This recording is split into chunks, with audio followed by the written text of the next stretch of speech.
Welcome to ஸ்டார்பிள்ஸ் time. நான் உங்க miss விண்மணி. எல்லாரும் எப்படி இருக்கீங்க? நல்லா இருக்கீங்களா? இன்னைக்கு வீடியோ என்னன்னு பார்த்தீங்கன்னு வச்சுக்கோங்களேன். நான் தன்னகரம், நான் தன்னகரம், நான் ரன்னகரம் அப்படின்னு நேற்று உங்களுக்கு வீடியோல இந்த எழுத்தை இனிமேல் இப்படி படிங்கன்னு சொல்லி கொடுத்துருந்தேன். அந்த எழுத்துக்களை எப்படி சரியா உச்சரிக்கணும், இப்படி நம்ம அந்த எழுத்தை படிக்கிறதுனால என்னென்ன பிழைகளை நம்ம தவிர்க்க முடியும், அதுதாங்க இந்த வீடியோ. பார்க்கலாமா?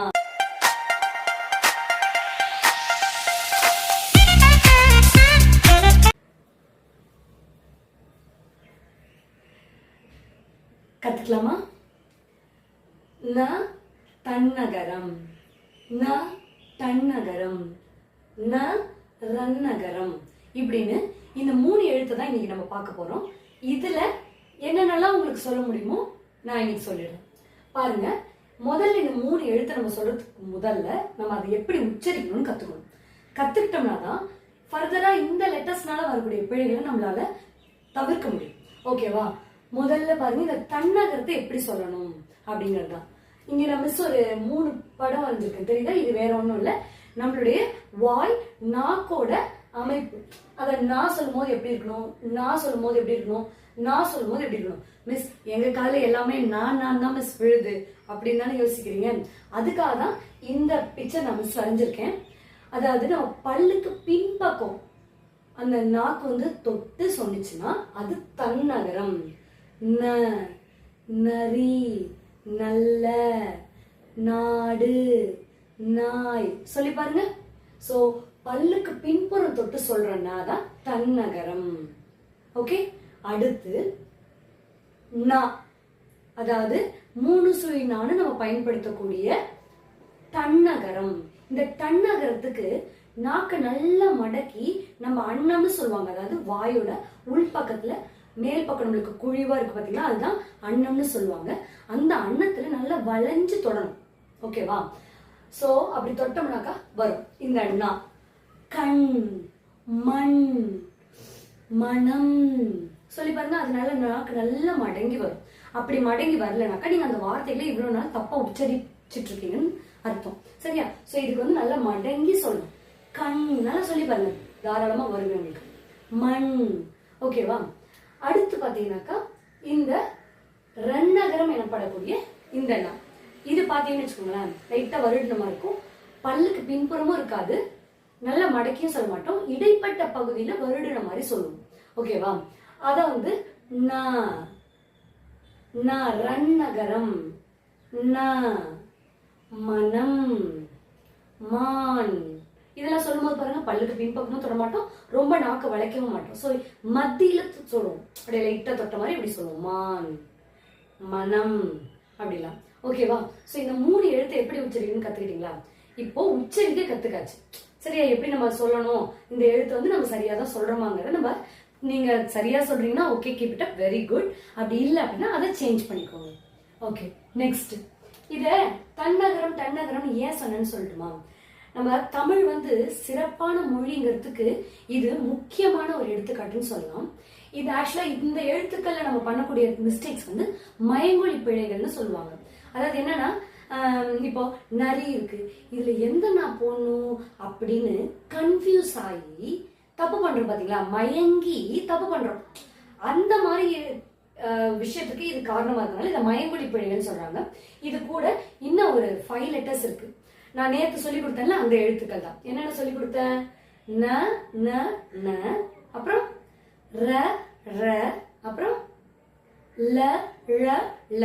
இந்த 8 எழுத்துக்கள் தான் மயங்கொலி எழுத்துக்கள். இதுலதான் நம்ம என்ன செய்வோம், இந்த ல போடுறதுக்கு அந்த ல போட்டுருவோம், இந்த ரா போடுறதுக்கு அந்த ரா போட்டுருவோம், தன்னகரம் போடுறதுக்கு ரன்னகரம் போட்டுருவோம். இந்த மாதிரிலாம் மிஸ்டேக்ஸ் பண்ணுவோம். ஓகேவா? இப்ப அதுல இருக்கக்கூடிய ஒரு மேஜர் மிஸ்டேக்கை நீங்க எப்படி தவிர்க்கலாங்கிறத மட்டும் சொல்றேன். இதுல நிறைய இது இருக்கு. இன்னைக்கு நான் ஒரு சின்ன பார்ட் மட்டும் எடுத்து நான் சொல்றேன். அடுத்தடுத்து கண்டினியூஷன் வீடியோல நான் மிஸ் உங்களுக்கு போடுறேன். ஓகேவா? இப்ப பாருங்க, நான் இந்த நாம எப்படி சொல்லணும்னு சொன்ன மிஸ், தன்னகரம். தாவுக்கு அடுத்து வரக்கூடிய நா, தன்னகரம். தாவுக்கு அடுத்து வரக்கூடிய நா, தன்னகரம். ராவுக்கு அடுத்து வரக்கூடிய நா, ரன்னகரம். இப்ப இப்ப புரியுதா இதுக்கு ஏன் தன்னகரம் டன்னகரம் ரன்னகரம்னு வச்சிருக்காங்கன்னு சொல்லி?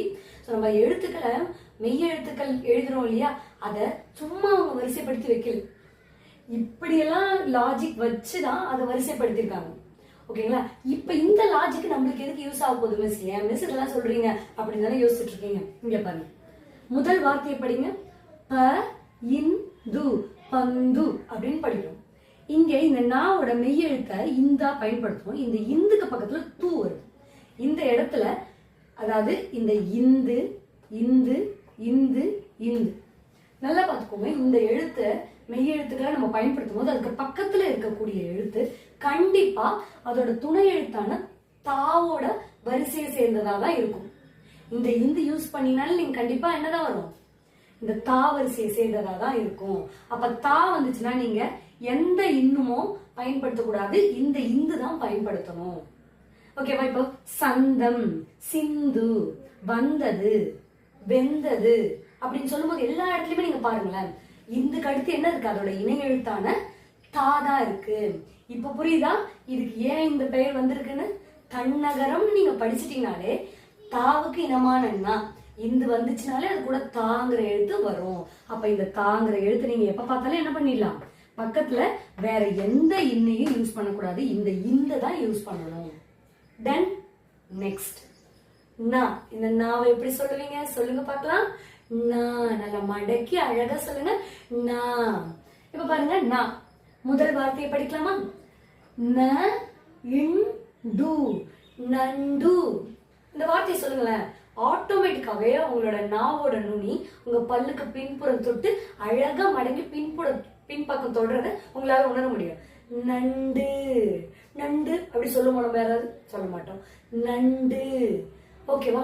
சோ இன்னும் வருது, அதுக்கு பக்கத்துலயே பாருங்களேன், டு டி. அதாவது அந்த இன்னுக்கு பக்கத்துல இருக்கிற வார்த்தைகள் எழுத்துக்களை நான் சொல்றேன். டி. இது பாருங்க, இது என்ன நம்ம சொன்னோம்? இந்த நாவை நான் என்னன்னு படிக்க சொன்னேன்? தன்னகரம்னு படிக்க சொன்னேன். இன்னு டு, இன்னு டி, இன்னு ட, இன்னு அதான் டி. இப்ப இந்த எழுத்துக்கள்லாம் பாத்தீங்கன்னு வச்சுக்கோங்களேன், இதுக்கு அடுத்து வர்றது டூ வரிசை, அதான் டா வரிசையை சேர்ந்த எழுத்துக்களா தான் இருக்கும்.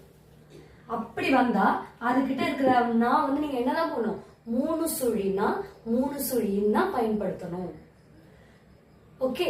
கண், நண்டு, வண்டி, மண்டபம். இந்த இன் வந்ததுனாலே பக்கத்துல டாவுக்கு இனமான எழுத்து தான் இருக்கும். அடுத்த எழுத்து கத்துக்கலாமா?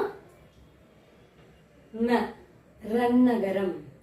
இப்போ இந்த ரெண்டு ரோவை படிச்சோடனே உங்களுக்கு தெரிஞ்சிருக்கும், இதுக்கு இனமான எழுத்துக்கு முந்தைய பயன்படுத்துறது நம்ம, அதாவது தாவோட இன எழுத்தான நாவை நம்ம இந்தா பயன்படுத்தி தான் எழுதுறோம். அதே மாதிரி ட, டாக்கு இன எழுத்தான ந அதை பயன்படுத்தி தான் இந்த ரோ எழுதுறோம். அதாவது இந்த இன எழுத்து தான் இங்க வரும். தன்னகரம்னா டா வரிசைக்கு முன்னாடி வரக்கூடிய நா வரிசை எது இருக்கும் அப்படின்னாக்கா தன்னகரம், அந்த மூணு சுழின்னு நாவா தான் இருக்கும் அப்படின்னு நம்ம கத்துக்கிட்டோம். ஸோ அப்போ இது ரெண்டுத்தையும் கம்பேர் பண்ணும்போது இது உங்களுக்கு ஈஸியா புரிஞ்சிருக்கும். நம்ம இப்ப படிக்க போற இந்த ரன்னகரம் எனப்படக்கூடிய இந்த ரெண்டு சுழி நாவை இந்த பாருங்க, ரா வரிசை, ரீ ரு ரா ரா, இந்த மாதிரி எழுத்துக்கு முன்னாடி நம்ம என்ன பண்ணணும்? இந்த ரன்னகரம் சொல்லக்கூடிய இந்த ரெண்டு சுழி நாவை தான் பயன்படுத்தணும். இன்னு நான் எதுனாலுமே சரிதான். அப்படி இந்த இன்னு வந்துச்சுன்னா அதுக்கு பக்கத்துல கண்டிப்பா இந்த ரா தான் நீங்க பயன்படுத்தணும். ஓகேங்களா? சோ ந இன்றி, நன்றி, சென்று, தென்றல், வென்றான். புரிஞ்சுதா? சோ இந்த மாதிரி இடத்துல வரக்கூடிய மிஸ்டேக்ஸ் உங்களால கண்டிப்பா தவிர்த்துக்க முடியுமா? செக் பண்ணி பாருங்க. ஓகேவா? ஓகே. இதுல இது மட்டும் தான் மிஸ்டேக் வருமா மிஸ்? இல்ல இன்னும் நிறைய இருக்கு அப்படின்னா கண்டிப்பா இருக்கு. இன்னைக்கு இந்த அதுக்கு இணை எழுத்துல வரக்கூடிய மிஸ்டேக்ஸ் மட்டும் நீங்க கத்துக்கோங்க. நெக்ஸ்ட் வீடியோல மிஸ் மத்ததெல்லாம் அப்லோட் பண்றேன். ஓகேவா? Bye bye, see you.